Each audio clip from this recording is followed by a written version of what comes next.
va maintenant ouvrir la parole de Dieu. Je vous invite à faire avec moi une lecture dans le livre de la Genèse au chapitre 33 et au verset 1er.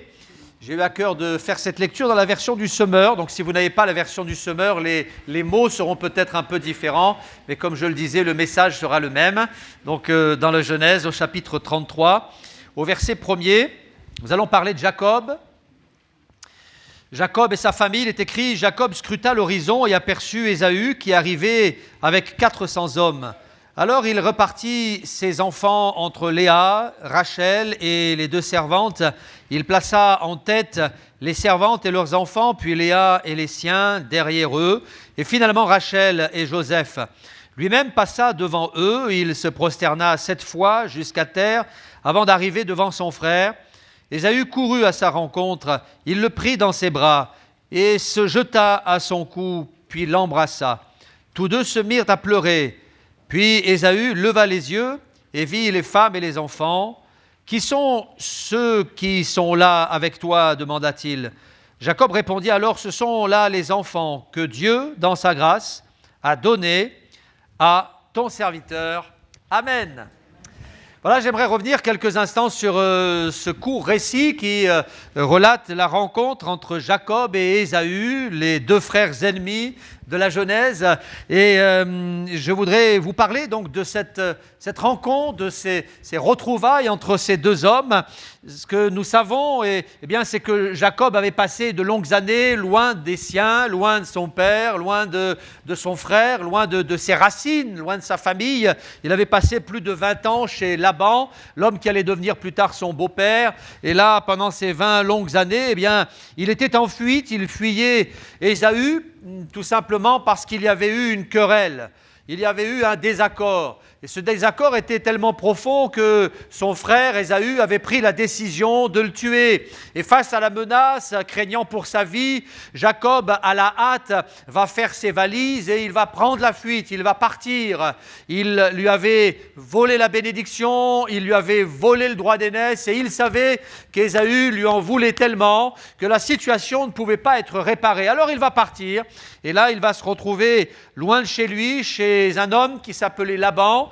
Il va construire sa vie loin des siens, il va épouser Léa, il va épouser Rachel, il va fonder un foyer, il aura des enfants de ces deux femmes. Et là, pendant ces 20 longues années, un événement important va aussi se produire dans la vie de cet homme, c'est qu'il va rencontrer Dieu. Et le Dieu de son père va devenir son Dieu. Le Dieu d'Abraham et d'Isaac va devenir le Dieu de Jacob. Il va s'approprier la foi de ses ancêtres. Il va se tourner vers le Seigneur. Il va faire une réelle rencontre avec Dieu. Et la Bible nous dit dans le chapitre qui précède, le chapitre 32, celui qui précède notre lecture de ce matin, la Bible nous dit que cette rencontre va être tellement marquante que Jacob va être transformé dans un temps de lutte avec Dieu. Dieu va frapper Jacob et il va le frapper au niveau de la hanche. Sa hanche va se démettre. Il est écrit qu'au petit matin, il ne marchait plus comme avant. Il boitait, son corps avait été marqué, son âme avait été marquée par la rencontre avec Dieu, à tel point que désormais, il ne s'appellera plus Jacob, mais il s'appellera Israël. Sa personnalité va changer, son avenir allait changer, son nom avait changé, ce n'était plus le même homme, il avait rencontré le Seigneur. Et ce que nous savons lorsque nous lisons la Genèse, c'est qu'il avait aussi prospéré d'un point de vue financier, ses troupeaux avaient multiplié, désormais ses richesses étaient considérables. Cet homme donc qui rentre chez lui n'était plus le même que celui qui était parti 20 ans plus tôt. Poussé par un concours de circonstances, la Bible nous apprend qu'il avait pris la décision de renouer avec les siens, de renouer avec ses racines, de retourner dans le pays de Canaan. Et dans son cœur, il se réjouissait de pouvoir retrouver sa famille, ses ancêtres, les siens, ses racines. Et après un long voyage, le voilà qu'il scrute l'horizon. Et que voit-il à l'horizon ? Il voit quelque chose d'effroyable. Il s'aperçoit que son frère est prêt à l'accueillir, mais les armes à la main. Les armes à la main. Jacob scruta l'horizon, aperçut Ésaü, qui arrivait avec 400 hommes. Alors, soudain, Jacob est rempli d'effroi. Jacob est rempli de terreur. Il décide de répartir ses enfants entre Léa, Rachel et les 2 servantes, parce qu'à cet instant précis, il réalise que son frère Ésaü est toujours rempli d'amertume, il y a toujours de la colère dans son cœur, et il l'accueille avec une armée de mercenaires. Les années n'avaient pas effacé le passé, la colère était toujours là, la haine était toujours là, et l'avenir de Jacob était plus qu'incertain. Il réalise que, comme 20 ans auparavant, sa vie est en danger.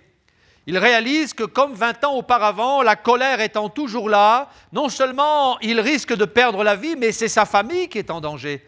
Ce sont ses enfants qui sont en danger. C'est Léa, c'est Rachel, c'est toute sa tribu, ce sont les siens qui sont en danger. Et soudain, il a peur. Que voyait-il à l'horizon ce jour-là ? Il voyait la haine, il voyait les larmes, il voyait la vengeance, il voyait la colère, il voyait le sang. Sa famille était en danger de mort. Et lorsque je lis ce texte, je me pose la question, mais combien de familles aujourd'hui vivent les mêmes drames ? Combien y a-t-il de familles qui, lorsqu'elles scrutent l'horizon, n'ont aucune espérance ? Combien y a-t-il de couples qui, lorsqu'ils regardent leur avenir, se disent « mais on n'a pas d'avenir ensemble ». Combien y a-t-il de foyers déchirés?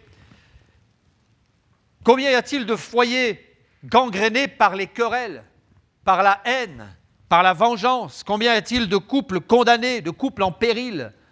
Combien y a-t-il d'hommes et de femmes dont les enfants sont perdus parce qu'il y a eu tant de haine, tant d'incompréhension, une telle absence de dialogue, tant d'irrespect, tant de mépris, tant d'égoïsme, tant de jalousie que les enfants sont à cran, ils ont sombré dans la violence, dans la drogue, ils ne veulent plus rien entendre, ils ne veulent certainement plus entendre les conseils de leurs parents. Les querelles permanentes, l'absence de pardon, le manque de dialogue, comme je le disais, ont terrassé leur foyer. Combien de familles aujourd'hui, lorsqu'elles regardent l'horizon, se disent, comme Jacob, il n'y a plus d'espoir. On pensait que le temps réglerait la situation, mais les années n'ont rien réglé. Au contraire, l'abcès a grandi et aujourd'hui, l'infection s'est propagée dans tous les recoins de notre maison, de notre foyer, de notre couple, de notre vie. Combien de gens sont dans la situation de Jacob ? Peut-être y a-t-il une personne, une famille, un couple qui ce matin, dans cette salle, se reconnaît dans l'histoire de Jacob. Tu pensais que le temps passerait et que les choses s'estomperaient. Tu pensais que le fait de penser à autre chose, de se distraire, réglerait la problématique. Mais aujourd'hui, tu ouvres les yeux et tu te dis, ma famille, elle n'a plus d'avenir. Aujourd'hui, tu regardes l'horizon et tu te dis, mais mon couple, il est perdu. Mais nous avons voulu organiser cette matinée, nous les chrétiens, les aînés, les frères, les sœurs, pour vous dire qu'avec le Seigneur, il y a encore de l'espérance. Alléluia.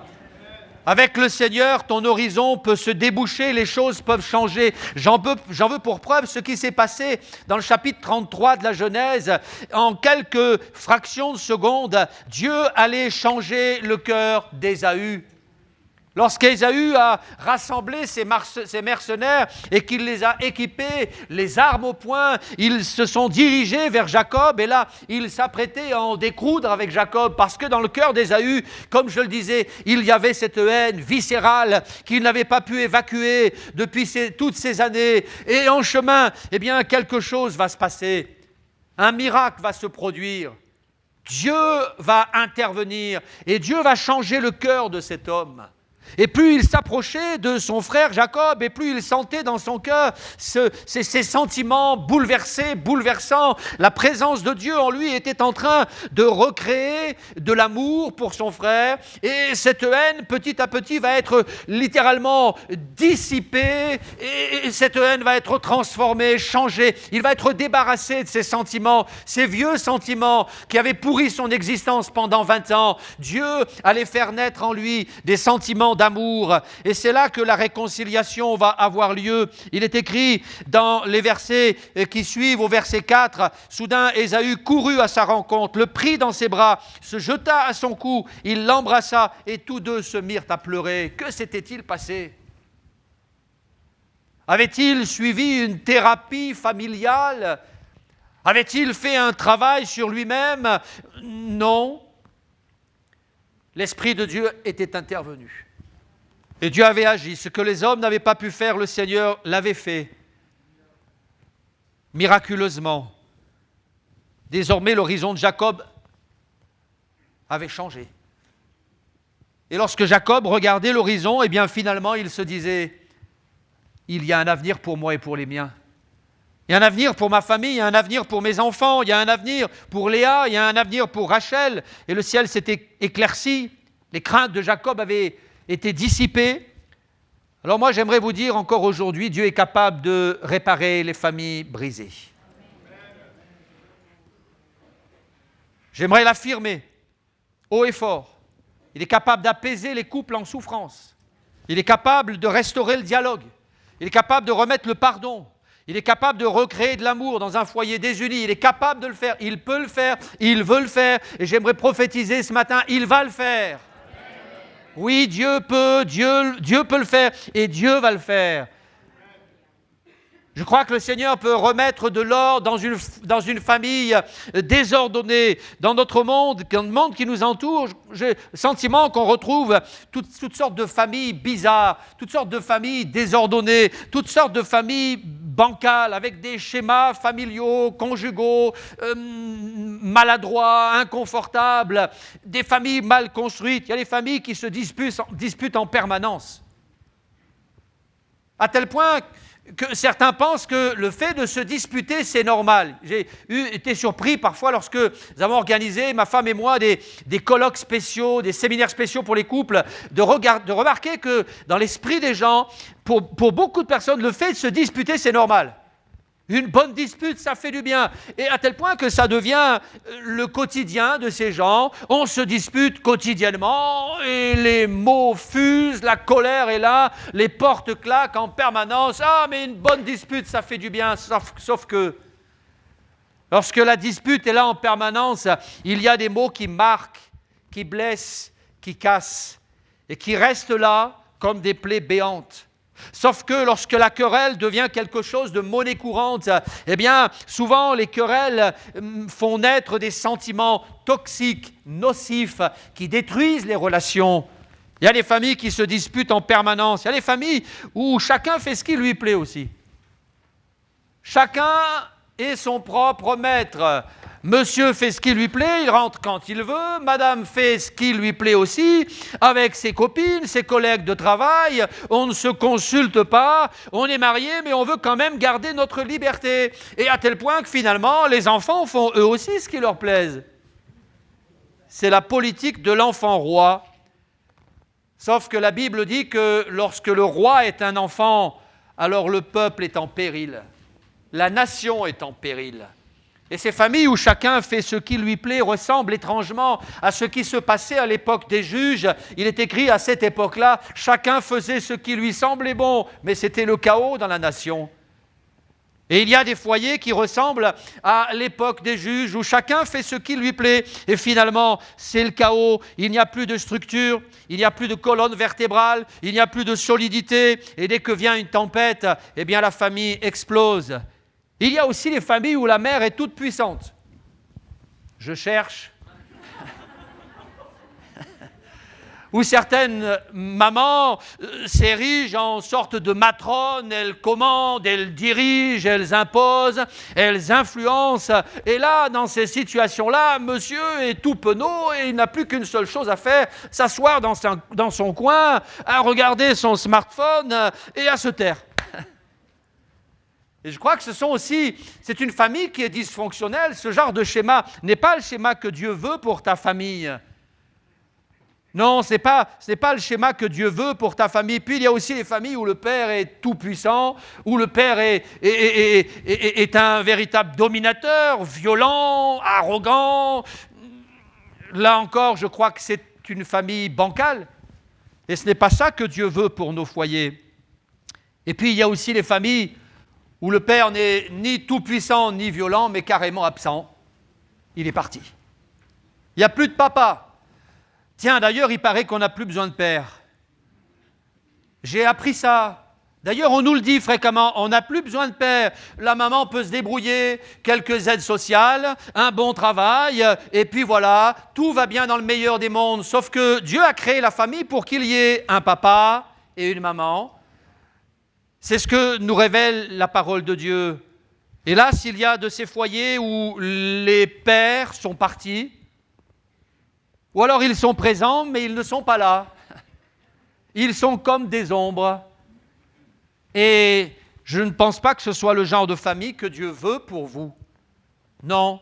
Et puis il y a aussi ces super familles, les familles modernes, ces familles qui nous présentent un nouveau schéma. Ce sont les familles recomposées. Alors là, ne vous amusez pas à compter le nombre de frères, de demi-frères, de demi-sœurs, de vrais pères, de faux pères, de premier père, de deuxième maman. Non, non, non, parce que vous allez en perdre votre latin. Mais il paraît que c'est ça la famille idéale. Il paraît que ces gens-là, eh bien, vivent un véritable bonheur. J'aimerais vous dire que ce n'est pas ça que Dieu veut pour nos familles. Non, je crois que Dieu veut autre chose pour nos foyers. J'ai cité une longue liste de familles, de schémas familiaux différents, mais je ne veux pas oublier la dernière, parce que la dernière famille, en réalité, c'est la première. C'est la famille selon Dieu. C'est la famille selon le schéma biblique. C'est la famille au sein duquel il y a la présence de Dieu. C'est la famille où Dieu est maître. Et en réalité, quand Dieu est maître, eh bien, il n'y a plus de problème entre le papa et la maman, parce que quand il y a un désaccord, on fait l'expérience du pardon. Quand il y a une divergence d'opinion, et c'est normal, eh bien, on fait l'expérience du dialogue.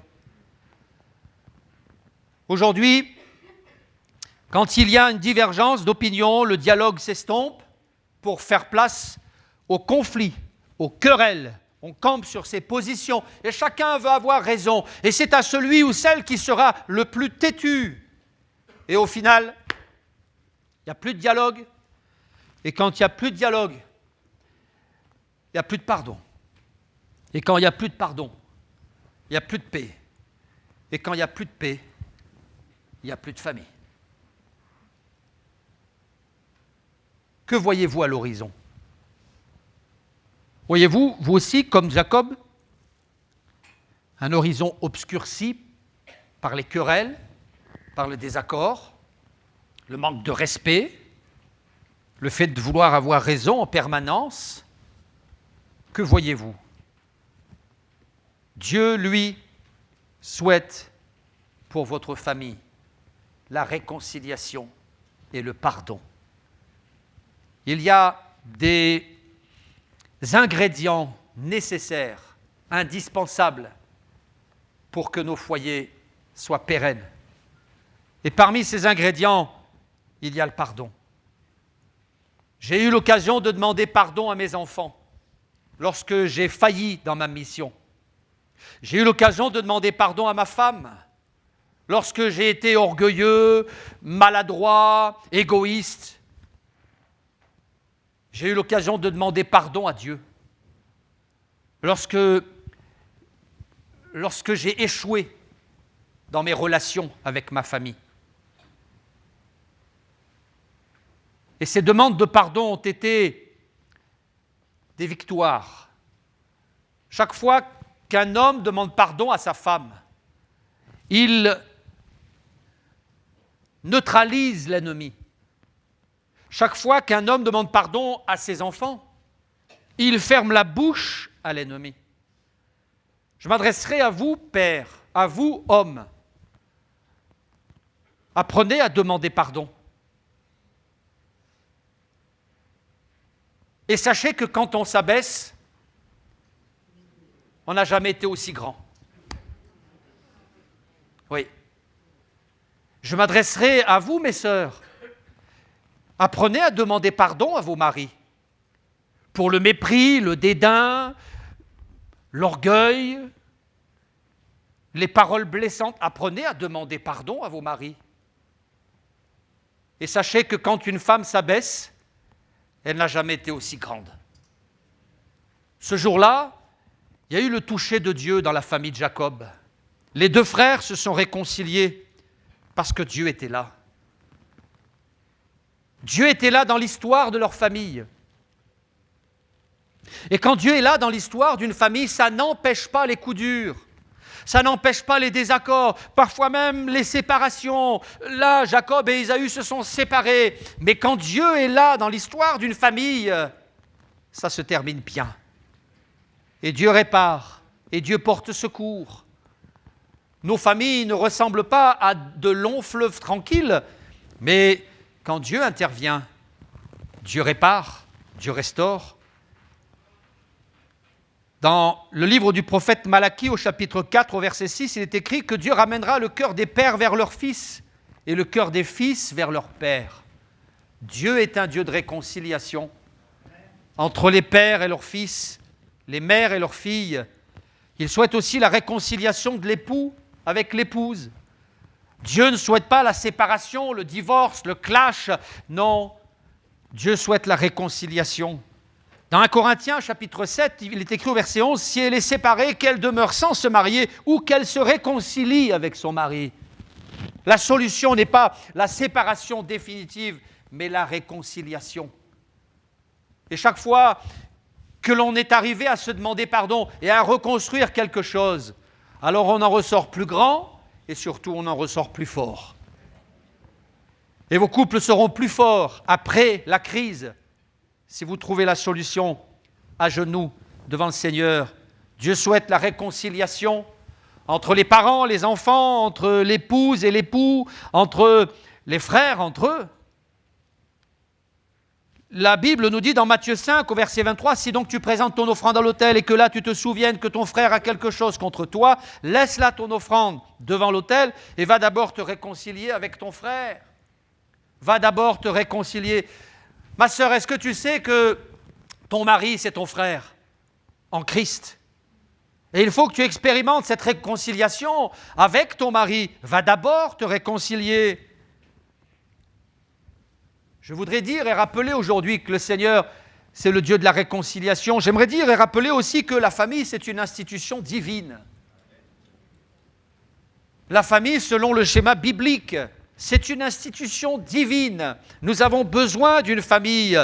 Il est dit dans la Genèse, au chapitre 2, au verset 22, ce texte nous montre que Dieu a été l'instigateur du premier mariage. Il est à l'origine du premier mariage. À l'époque, pas besoin de réseaux sociaux. Le Seigneur a dirigé les pas de l'un vers l'autre. Et monsieur a rencontré madame. Monsieur Adam a rencontré madame Ève. Il est écrit, l'Éternel Dieu forma une femme de la côte qu'il avait prise à l'homme et il l'amena vers l'homme. Donc Dieu va prendre la femme et il va l'amener vers son futur mari. Le premier couple, comme je le disais, était composé d'un homme et d'une femme et ils vont être unis et ils vont être unis pour la vie. Unis pour la vie. Il est écrit que l'homme quittera son père et sa mère et il s'attachera à sa femme. Alors c'est vrai que le mot « attaché » peut pour certains être synonyme d'une pensée négative, on aime sa liberté. Mais c'est bon de s'attacher à l'autre et de sentir qu'il est là, dans les circonstances faciles comme dans les circonstances difficiles. L'homme quittera son père et sa mère et s'attachera. Le mot attaché, j'aime à le dire et le répéter souvent, c'est le mot dabak en hébreu, traduit par le fait de s'attacher, d'atteindre, de poursuivre, de rester avec, de se livrer, de tenir ensemble, de s'embrasser, de s'accrocher, de coller, d'adhérer, de suivre étroitement une personne, de se joindre à elle, de la saisir, de rester avec elle. Dabak, c'est coller. Et les deux ne feront plus qu'une seule chair, dabak. Et lorsque deux choses sont collées l'une à l'autre, bien souvent, quand on essaie de les décoller, qu'est-ce qui se passe? Voilà ce qui se passe. Ça les déchire. Ça les déchire. On ne me fera pas croire qu'un divorce, une séparation, une rupture affective peut se faire sans déchirement.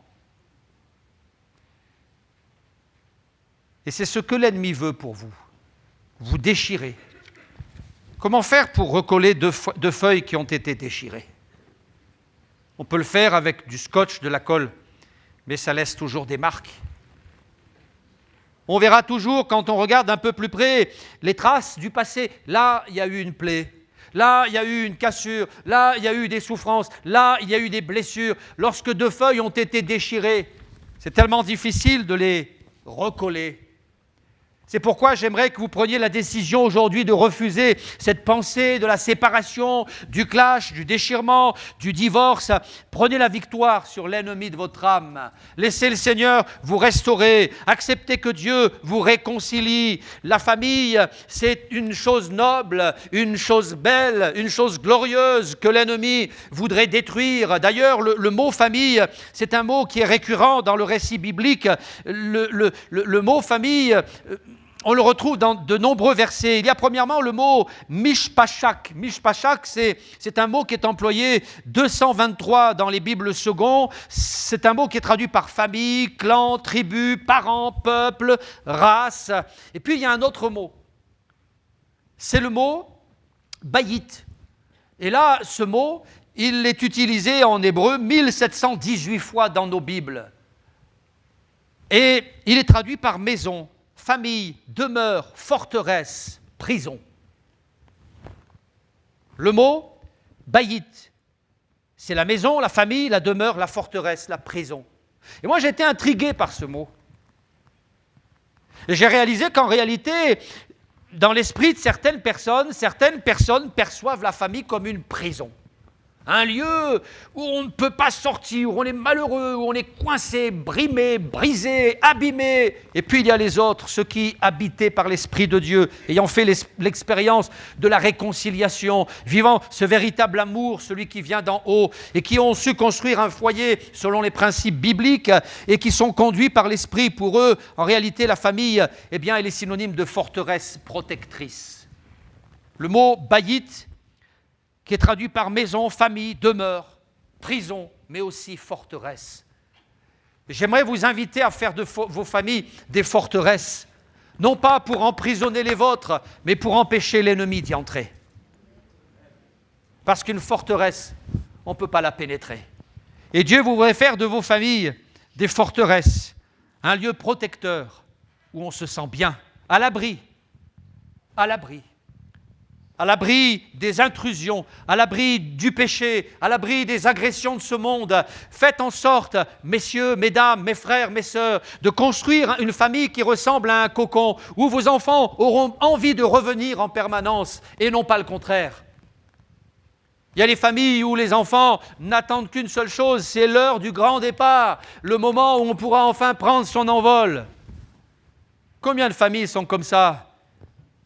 Combien de familles sont comme cela, où j'en ai connu, eh bien, les filles n'attendent qu'une seule chose, c'est de pouvoir construire une famille avec le premier venu pour échapper à l'autorité des parents, pour fuir le contexte délétère de leur maison. Nous, parents, nous avons la responsabilité de construire des familles où on est bien, où nos enfants reviendront parce qu'ils se sentiront à l'aise. Une forteresse où la paix règne, où on sait que l'adversaire ne pourra pas nous atteindre, on y revient parce qu'on se sent en sécurité. Hélas, je crois que la famille a été la cible de l'ennemi depuis l'aube des temps.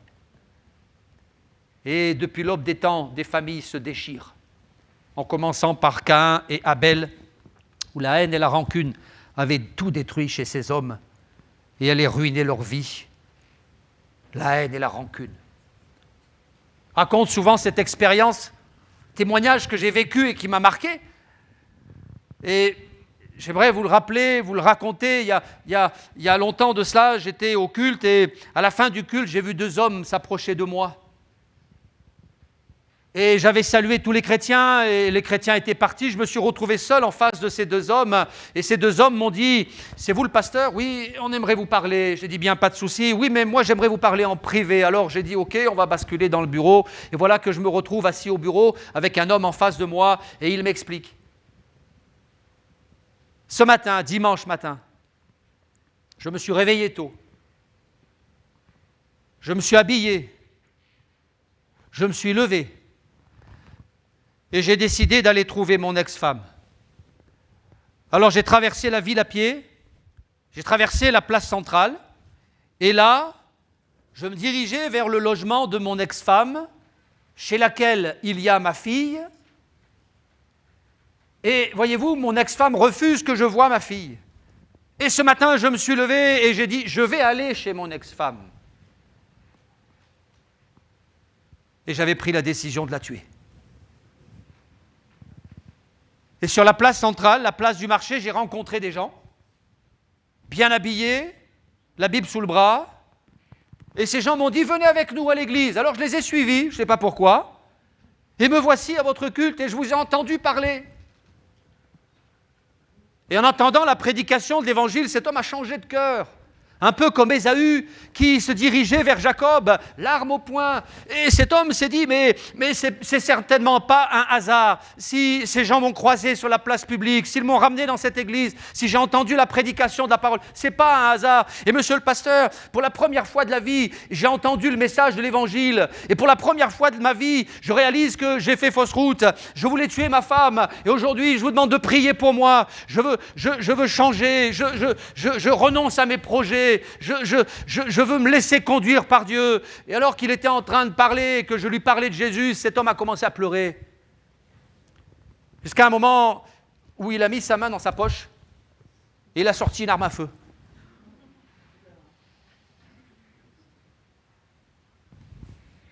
Et là, moi, j'ai prié secrètement. Hein. Je peux vous assurer que j'ai jamais aussi prié aussi fort. J'ai pensé à ma famille, à ma femme qui peut-être allait être veuve dans quelques minutes, à mes enfants qui étaient encore en bas âge. Vous savez, il y a toutes sortes de choses qui vous passent par la tête. J'étais seul dans un bureau avec un homme armé, avec une arme au poing. Monsieur le pasteur, je veux me repentir.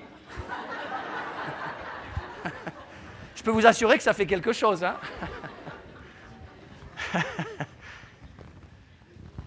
Et par la grâce de Dieu, il a posé l'arme sur mon bureau. J'ai essuyé une goutte de sueur. Sauf qu'il a mis encore sa main dans une autre poche. J'ai dit non, il faut ça s'arrête là. Et il a pris une poignée de balles, il a posé ses balles sur mon bureau. Et là, j'ai compris que j'avais la vie sauve, que j'étais sauvé, l'arme n'était pas armée. J'ai prié pour cet homme. Il m'a dit, je vous laisse mon arme, je m'en vais. Je me rappelle de son physique, mais je ne connaissais ni son nom, ni son âge, ni son adresse. Il est parti comme il est venu. Et je ne l'ai jamais revu. Et ce jour-là, le Seigneur a touché le cœur de cet homme. Dieu l'a arrêté à temps, parce qu'il ne voulait pas qu'il tourne mal. Dieu a protégé cette famille du drame, de la tragédie. Je crois que ce matin, le Seigneur veut faire pareil pour vous. Dieu veut intervenir dans vos projets, dans vos foyers, dans vos familles. Alléluia. Pour la petite histoire, j'ai pris l'arme, je l'ai mis dans ma poche et je suis rentré à la maison avec une arme à feu dans ma poche. Et quand je suis rentré du culte, ma femme était déjà à la maison en train de préparer le repas avec les enfants. Je dis, regarde Série, j'ai ramené un souvenir du culte. Et j'ai cru qu'elle allait changer de couleur quand elle a vu l'arme à feu dans ma main. Elle a dit, ça y est, mon mari a pété un câble. Et je suis allé ensuite au commissariat de police, j'ai subi un interrogatoire, hein. Je ne sais pas comment ça se passe aujourd'hui, mais à l'époque, j'ai subi un interrogatoire. Quand je suis arrivé devant le bureau du policier, de la policière, c'était une dame, je racontais mon histoire, elle était assise comme ça, elle regardait son papier, et puis je lui ai dit, ben voilà, je vais vous donner l'arme, et là, soudain, elle a bondi, elle a pris peur, elle a dit, mais monsieur, pas de geste brusque. Et tout le monde était aux abois dans le commissariat quand j'ai sorti l'arme, je ne sais pas pourquoi. Et j'ai posé l'arme et j'ai rendu cette arme à feu à la police. Et je suis rentré chez moi. conscient qu'il y avait tellement de foyers, tellement de familles qui avaient besoin de rencontrer Dieu.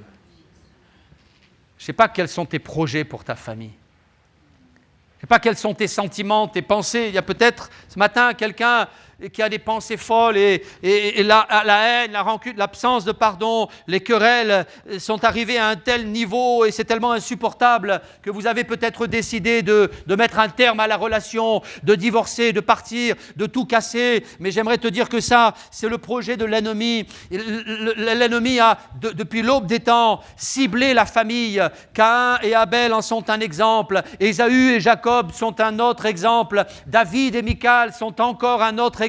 Et on pourrait continuer la liste jusqu'à aujourd'hui. Depuis l'aube des temps, l'ennemi n'a eu de cesse de travailler à la ruine des foyers. Mais ce matin, nous allons ensemble prier. Seigneur, je te confie mon couple. Seigneur, je te confie ma famille. Seigneur, je te confie ma femme. Seigneur, je te confie mes enfants. Seigneur, je te confie mes parents.